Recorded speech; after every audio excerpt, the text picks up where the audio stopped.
Saludos, bienvenidos, una nueva temporada a Málaga Saludable aquí en Canal Málaga. Estamos muy contentos y deseosos de traeros todas las novedades en materia de salud y bienestar, porque siempre lo decimos en esta casa, tu salud es lo más importante.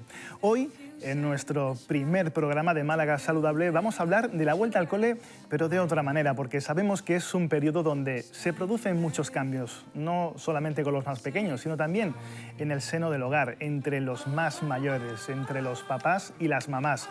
Es una época del año donde se producen muchas infecciones virales y de ello vamos a hablar en tan solo unos minutos con el responsable de pediatría del Hospital Vitas Sanit Internacional. Eso será en tan solo unos minutos, pero nuestra primera parada del día la vamos a hacer con una amiga de esta casa. Ella es Elena Trujillo, psicoanalista del Grupo Cero, y nos visita de vez en cuando y tenemos el privilegio de saludarla nuevamente en este plató. Elena, ¿cómo estás? Aquí estoy contentísima de volver a acompañaros, de sentirme también recibida en esta casa, donde he pasado muy buenos momentos y cada vez que tenga la oportunidad y vosotros me dais la oportunidad, pues estoy aquí de vuelta. Elena me plantea un tema realmente importante, sobre todo porque de él dependen muchos cambios en nuestra vida y en nuestro día a día. Hablamos de la ansiedad y es que, según los estudios últimos realizados, las cifras revelaron que 9 de cada 10 españoles sintieron en alguna vez el año pasado ansiedad y 4 de cada 10 lo hicieron de una forma frecuente y continuada. Elena, ¿realmente es mala la ansiedad o es un arma para estar alerta ante cualquier situación imprevista?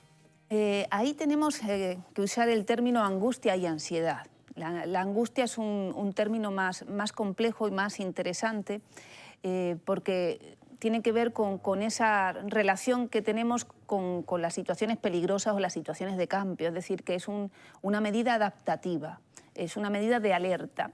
Pero ¿qué ocurre cuando esa medida de alerta normal se instala como una forma de reaccionar ante cosas que no son peligrosas, ¿no? 9 de cada 10 personas que se manifiesten ansiosos, si es en algún momento evidentemente manifiesta inquietud o apremio porque suceda algo. Pero cuando eso se instala en tu vida, cuando uno vive con ansiedad, eso se ha visto que tiene graves problemas o graves incidencias en la salud orgánica de las personas. Y ahí es donde, en este espacio de Málaga Saludable, tenemos que incidir de que hay que tomar medidas. Generalmente las medidas que se toman frente a ese tipo de síntomas, que ahora hablaremos un poco de algunos de ellos, suele ser la búsqueda de algún medicamento que calme eso, y eso es un peligro añadido. Pero parece como algo normal que sintamos angustia, no sé si cada día. ¿Esto es un problema? Es decir, yo, por ejemplo, si siento angustia cada día, ¿tengo un problema? Sí. Primero, la angustia no se tiene que sentir. La angustia, uno puede decir, son un poco de nervios, es un poco de inquietud. Comenzamos el primer programa de la temporada, estamos todos deseosos de que acontezca y a la vez traspasando, ¿no?, el espacio anterior donde no estábamos haciéndolo y ahora volvemos. Entonces la angustia está presente, pero no impide el desarrollo, sino que es un disparador de alerta, estamos todos preparados, tienen que salir las cosas bien. Cuando esa angustia o ansiedad te impide venir, te da un retortijón y te tienes que ir al baño, cuando hay una persona que te dijo que iba a venir y no puede venir, lógicamente estamos viendo que afecta al desarrollo de su actividad. Por tanto, su deseo ha sido coartado y ahí tenemos que prestarle atención. Elena, ¿cómo podemos asociar la ansiedad a ese mecanismo de reacción ante una situación, digamos, anómala? Bueno, por ejemplo, lo podemos entender muy bien en el ámbito de la conducción. Cuando uno va conduciendo, uno tiene que ir en un estado de alerta, tiene que mirar el retrovisor, tiene que estar atento a las circunstancias que puedan suceder, no solo su conducción, sino todas las circunstancias que acontezcan a su alrededor. Es un estado de alerta o activación. Cuando uno recibe un golpe en ese estado, uno de alguna manera ha podido prever lo que ocurre. Entonces esa alerta te previene del daño, de la sorpresa o del golpe. Pero, por ejemplo, uno se para en un semáforo y uno está paradito, y entonces uno disminuye ese estado de alerta y se pone a hablar, se pone a mirar los pajaritos, y en ese momento alguien viene y te da por detrás en el coche. Es decir, uno no esperaba nada.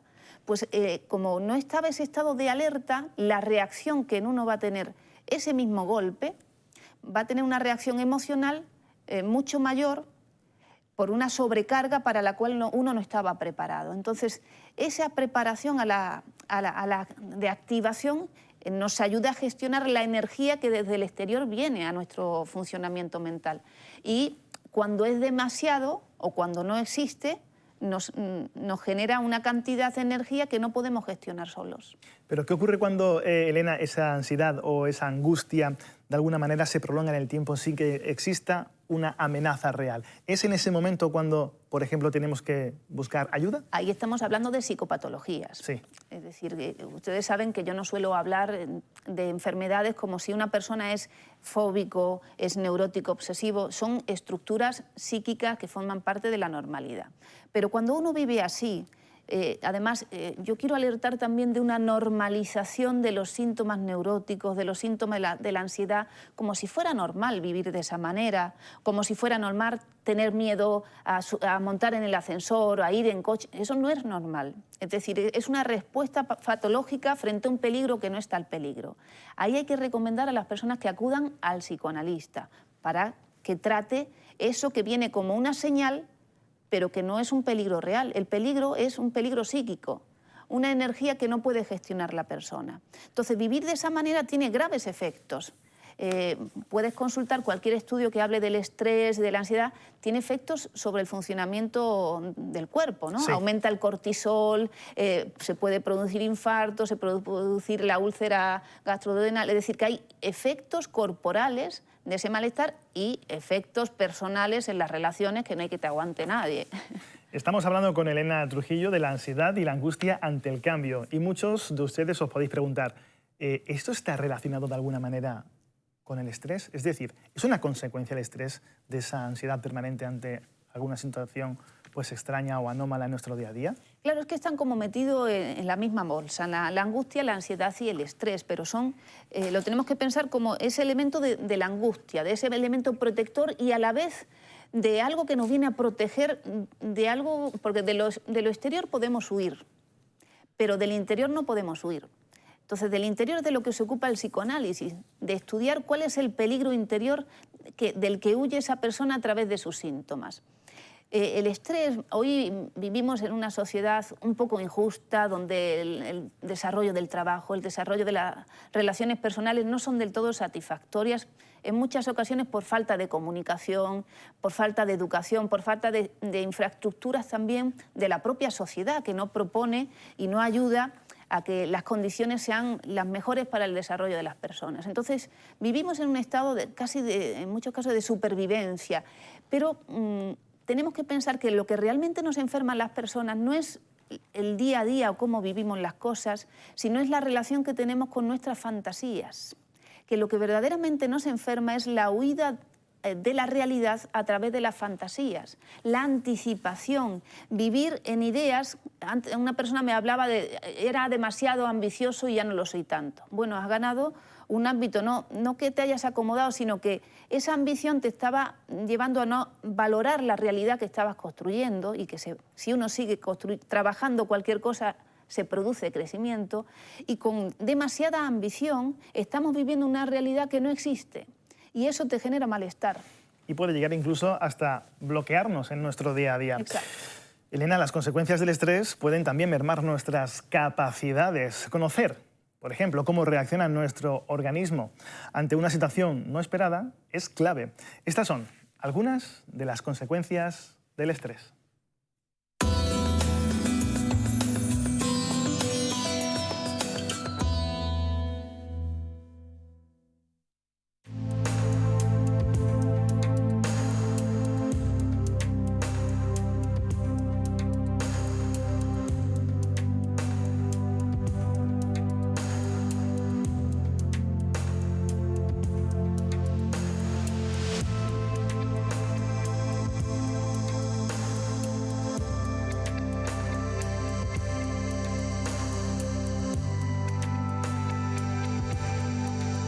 El estrés repetido o continuado produce alteraciones hormonales que dan lugar a que se puedan desarrollar complicaciones importantes para la salud, como puede ser infartos de miocardio, arteriosclerosis generalizada, hipertensión arterial, cáncer, depresión y obesidad. También se puede producir obesidad porque ese aumento de cortisol es capaz de centralizar la grasa en el centro del organismo y especialmente en el abdomen, y es precisamente la obesidad abdominal, el depósito de grasa del abdomen, la que más se asocia a todas estas complicaciones que estamos comentando. Las señales del estrés a nivel emocional es la frustración, la irritabilidad, la tristeza, emociones negativas que si nos dejamos llevar por ellas son destructivas. En cambio, si aprendemos a pensar de manera constructiva, nuestras emociones se convierten en positivas y eso permite resolver los problemas a tiempo y evitar el estrés.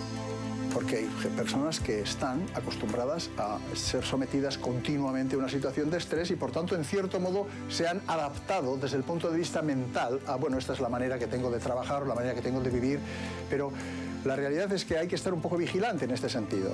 La vida debe ser ordenada. Tenemos que trabajar, por supuesto. A veces tenemos que sufrir adversidades, sí, pero tenemos que aprender a interpretar bien esto para que no suponga cada vez un problema de este estilo, pues nuevos atentados contra el organismo.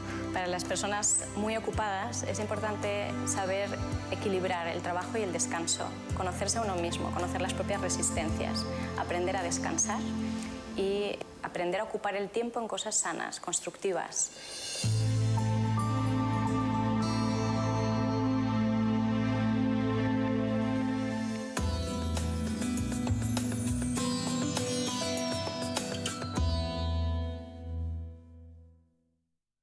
Nuestros expertos nos han dado algunas claves. Por ejemplo, una que me he apuntado yo, equilibrar el trabajo y el descanso. Esto yo creo que es fundamental, ¿no? No lo sé, depende de la ideología que uno tenga. Hay gente que su descanso puede ser el trabajo. Es decir, que hay una idea de descanso que está pensado desde la alienación laboral. Es decir, que si uno acude a la teoría marxista, por ejemplo, la alienación es algo que te pone, ¿no?, desde fuera y que trabaja para ellos, no para ti. Entonces, cuando uno termina de trabajar, antes otra persona hablaba de los autónomos, que no tenemos descanso y que aprovechamos cada oportunidad pues, para seguir progresando. Eso no te tiene por qué enfermar, es decir, que lo importante es cambiar de actividad. Irse y utilizar el tiempo libre únicamente para descansar o no hacer nada, trabaja para la alienación, pero no trabaja para ti. Porque para ti descansar puede ser ir a darte un paseo, o puede ser ponerte a estudiar, o puede ser cualquier otro tipo de actividad que te resulte provechosa. Por ejemplo, el deporte. Por ejemplo. Yo suelo canalizar la ansiedad y veo muchos compañeros que canalizan esa ansiedad o ese estrés diciendo me voy a pasear, me voy a hacer deporte, me pongo las zapatillas o me voy a correr. ¿Puede ser un ejemplo válido? Puede ser un ejemplo. Que todo el descanso no es no hacer nada. Eso es peligroso porque como vida solo hay una. Hay que poder aprovecharla en cosas que te sean nutritivas o agradables, pero es importante que uno esté de acuerdo con eso. Y la mayoría de las veces, por la educación que hemos recibido, uno no está de acuerdo con aquellas cosas que te suponen un trabajo, pero el trabajo es lo que da la felicidad. Elena, somos líderes en este país en el consumo de ansiolíticos. ¿Estos datos cómo se traducen? Pues se traducen en preocupación, Vladimir. Mira, en Grupo Cero estamos preparando para finales de octubre, el día 25, 26 y 27 de octubre, hacemos un simposio que se llama Múltiple Interés del Psicoanálisis. Es decir, que vamos a hablar de la salud, vamos a hablar de la educación, vamos a hablar de las aplicaciones del psicoanálisis. Y es altamente preocupante que desde los modelos institucionales se esté acudiendo al uso abusivo de los fármacos, que hasta ahora no han resuelto ningún problema de salud mental y que en todo caso están retrocediendo el acceso que se había intentado lograr durante años de las personas a las consultas de psicoanálisis o de psicología, ¿no? Entonces, claro, el problema de la pastillita es que nos aparta de ese concepto que les acabo de decir, de ese concepto de trabajo. Para que haya un bienestar en la persona, tiene que haber un trabajo de transformación de la persona. Ninguna pastilla te va a hacer cambiar de manera de ser, de manera de idea, de manera de relacionarte. Entonces, el problema de las pastillas que te generan, como estamos viendo en Estados Unidos ahora con los opiáceos, te generan un problema añadido, te generan la adicción y los efectos adversos, además de creer ingenuamente que sin hablar de tus cosas puedes intervenir sobre tus cosas. Pero parece contradictorio, ¿no? Más que nada por las características que tenemos en este país, donde, por ejemplo, en la ciudad de Málaga podemos disfrutar del aire libre en pleno mes de octubre, de unas buenas temperaturas, de la playa, etcétera, ¿no? Parece contradictorio que seamos, pues, líderes en consumo de ansiolíticos. Bueno, pero vuelvo a incidir en un aspecto que tal vez no es muy conocido, pero no es la realidad la que generalmente nos está enfermando, es la relación de cada uno de nosotros con la realidad. Y es llamativo que, en general, como dije antes, no nos relacionamos con la realidad, sino con nuestras fantasías. Yo puedo tener un problema con Vladimir, y sería muy sencillo decirle: Vladimir, no estoy de acuerdo con esto, tal, y ponerlo, y confrontarlo y decirlo. Pero la mayoría de las personas no toman esa decisión, sino que se quedan pensando y construyendo una imagen que no es Vladimir. Entonces, un conflicto que no tiene que ver con la realidad y que te lleva a vivenciar algo que además que es psíquico. El mundo psíquico no tiene que ver con el mundo real. Entonces, uno puede estar en Finlandia y tener, ¿no?, todo rodeado de nieve, pero ser feliz, porque depende de la relación que uno tenga con sí mismo y con los demás. No son las circunstancias exteriores. Incluso a veces esas circunstancias exteriores te llevan a no aprovechar los verdaderos recursos que tiene el hombre, que son la inteligencia, los intelectuales, que son muy importantes para el desarrollo de la humanidad y el desarrollo de las personas. Elena, la ansiedad, la angustia, el estrés pueden revelarse hoy día como los principales males del siglo XXI. Hasta hace unos años pensábamos que era la obesidad, la alimentación, que nos estaba llevando por unos caminos bastante complicados, pero no sé, ¿esta ansiedad puede revelarse como uno de estos principales males? Están relacionados. La Organización Mundial de la Salud hablaba de la depresión. Sí. La depresión está muy relacionada también con este tipo.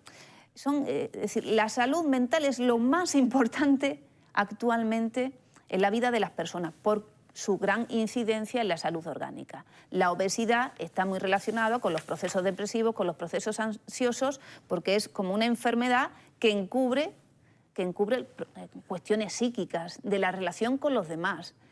Que es muy provechoso acudir a un psicoanalista cuando uno tiene un problema de salud, un problema de la relación con los otros, cuando uno padece ansiedad o tiene dificultad para ir al trabajo, pero también es muy beneficioso ir al psicoanalista cuando uno no tiene este tipo de problemas, pero quiere trabajar para su autoconocimiento, su autotransformación, para prepararse para los retos del futuro.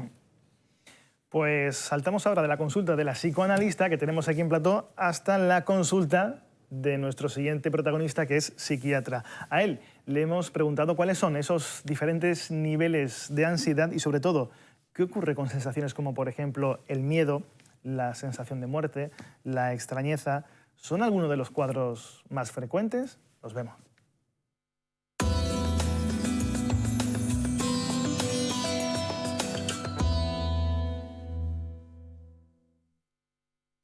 La ansiedad, en niveles normales, es una respuesta adecuada, adaptativa, importante, física y psicológica, que nos prepara para responder, por ejemplo, a situaciones novedosas. El caso del niño que, en primer lugar, que acude al colegio el primer día, las primeras citas de un joven, en cuyo caso los niveles de ansiedad nos ayudan a resolver mejor esas situaciones novedosas. En determinadas ocasiones, sin embargo, los niveles de ansiedad son excesivamente elevados. Y esa ansiedad ya no nos va a ayudar, no es una ansiedad como respuesta normal, sino es una respuesta patológica. Las sensaciones físicas que se experimentan resultan especialmente desagradables: palpitaciones, sudoración, temblor, sensación de falta de aire, opresión en el pecho. Y psicológicamente también las sensaciones y los sentimientos son muy incómodos. Sensación de miedo, sensación de muerte inminente, sensación de disolución, de extrañeza. Básicamente se distingue un estado de ansiedad que puede permanecer todo el día, la mayor parte de los días, la mayor parte de las semanas. Es lo que se llama ansiedad generalizada. En otras ocasiones, lo que ocurre, el cuadro se caracteriza por un nivel de ansiedad habitual, prácticamente normal, pero puntualmente, durante un tiempo recortado,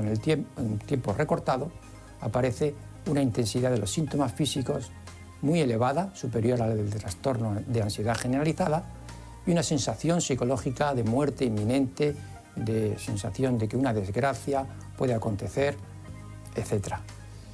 Esto es lo que se denomina trastorno de pánico. Su tratamiento es doble. Por una parte, mediante tratamientos ansiolíticos y también mediante tratamiento psicoterapéutico. Una de las dificultades que tiene la ansiedad es que puede, por una parte, acompañar a muchos otros trastornos mentales y, en segundo lugar, porque exclusivamente la manifestación de un cuadro de ansiedad prolongado en el tiempo puede secundariamente dar lugar a otros trastornos mentales. En general son cuadros que deben responder muy bien a los tratamientos, sobre todo si se realiza un tratamiento precoz, una combinación de tratamiento psicoterapéutico con tratamiento farmacológico. Su respuesta es francamente buena.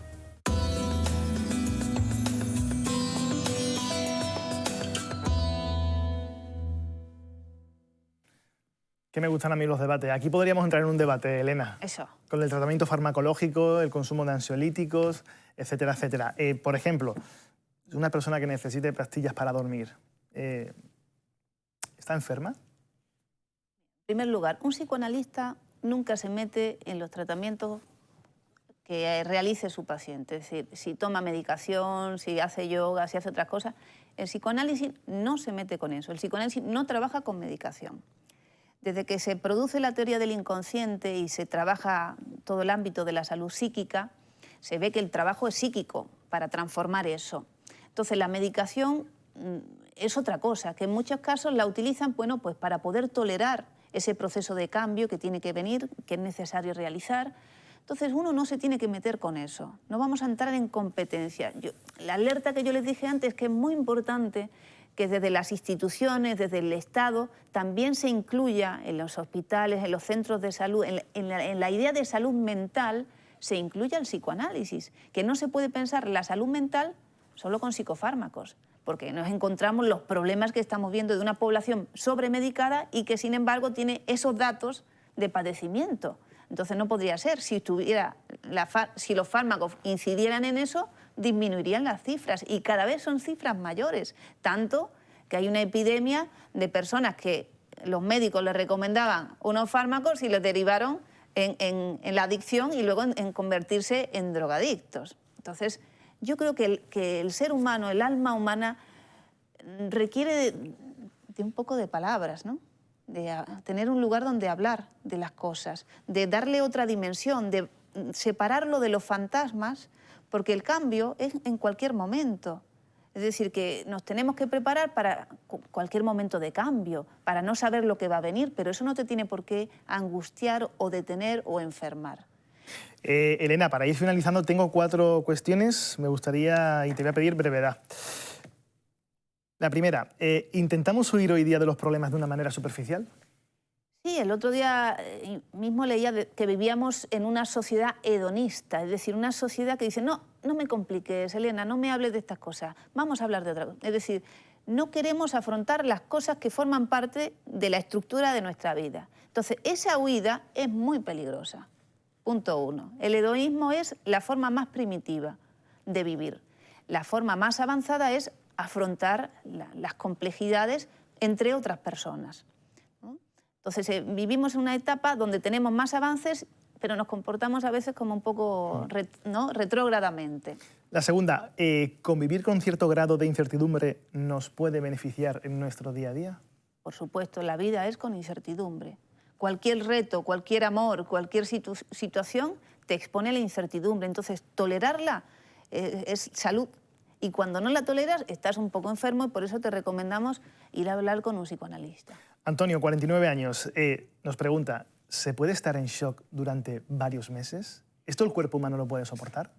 Bueno, primero habría que ver qué tipo de shock, ¿no? Uno puede estar catatónico durante un tiempo y es decir que son situaciones de las que se puede salir, pero que tenemos que hacer una lectura de las mismas, porque las cosas no vienen del cielo, tienen que ver con uno. La física ya dice, principio de constancia, la energía que estaba en un lugar no se va, se pone en otro lugar. Entonces, si yo frente a una situación real o frente a una situación imaginaria respondo con esa situación de shock, tenemos que trabajar para que pueda ponerlo en palabras, porque aunque se le vaya ese shock en un mes, 2 meses, luego va a venir, va a repetirse en otra circunstancia. Entonces yo recomiendo, frente a cualquier circunstancia que uno no pueda elaborar psíquicamente, que vaya al profesional que le ayude a poder elaborarlo de esa manera simbólica que es saludable. Elena, ¿tú eres deportista? Claro. Bueno, pues hemos consultado con un experto si está o no científicamente comprobado si el deporte contribuye a rebajar esa ansiedad, esa angustia y ese estrés. Y esto es lo que nuestro experto, César Piqueras, nos ha respondido.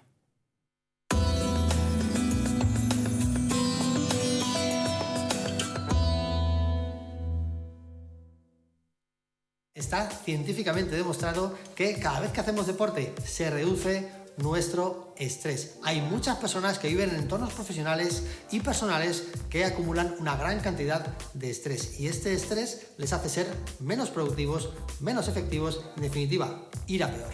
Está científicamente demostrado que el deporte elimina el estrés, nos hace tener una mayor sensación de vigorosidad, nos hace tener una mayor sensación de autocontrol y sobre todo una mayor motivación, en parte porque cada vez que hacemos deporte generamos esas endorfinas tan necesarias para sentirnos bien. Hay personas que piensan que no tienen tiempo para hacer deporte. Yo opino de forma totalmente contraria. Si no tienes tiempo para hacer deporte, haz deporte y encontrarás más tiempo. ¿Por qué? Porque cuando hagas deporte, cada vez que te pongas a trabajar en cualquier tema, lo harás de una forma mucho más enfocada, con la atención mucho más puesta en lo que quieres conseguir y entonces tendrás más tiempo disponible.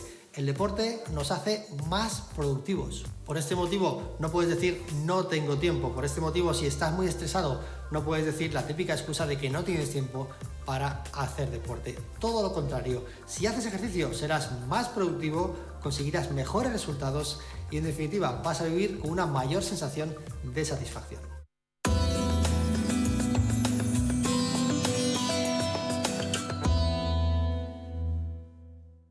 Nuestra amiga psicoanalista y deportista Elena Trujillo nos decía mientras veía el vídeo, no, el tiempo se produce. Pues si queréis producir tiempo y si queréis saber más sobre la ansiedad, sobre la angustia ante cualquier cambio, esta tarde lo podéis hacer a partir de las 5:30 en el centro de la ciudad de Elena. Exactamente, en el Centro de Turismo Interior de Málaga, en City Málaga, en calle La Plaza de la Marina número 4, en el Salón Málaga Interior. La Diputación y el centro colaboran cediendo la sala para que podamos encontrarnos y hablar de la ansiedad y la angustia ante los cambios, para que sea un espacio donde las personas que vienen pues puedan preguntarme y yo les pueda un poco orientar cómo mejorar su estado de vida, su salud, cómo acercarles también al psicoanálisis que genera tanta curiosidad, pero a la vez pues, es algo novedoso y bueno, que hay que seguir trabajando pues, para recalcar su importancia para la salud. Eso a las 5:30 de la tarde, pero a partir de las 7:30, si queréis un poquito más de relajación, creo que hay un encuentro literario bastante interesante. Exactamente. Como sabéis, Grupo Cero es poesía y psicoanálisis. A las 7:30 de la tarde hoy nos encontramos en el Museo Rebello de Toro. Wow, un sitio espectacular, ¿eh? Fabuloso, fabuloso, donde también nos tratan genial.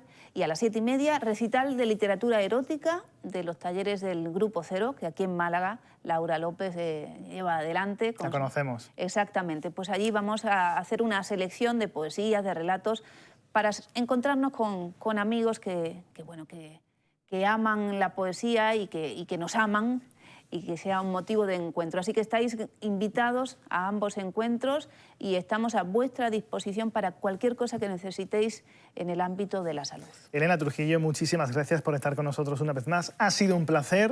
Igualmente. Y encantado de verte otra vez por aquí. De vernos. Gracias, Vladimir. Familia, tan solo unos minutitos a publicidad y a vuelta de pausa continuamos en Málaga Saludable. Hasta ahora.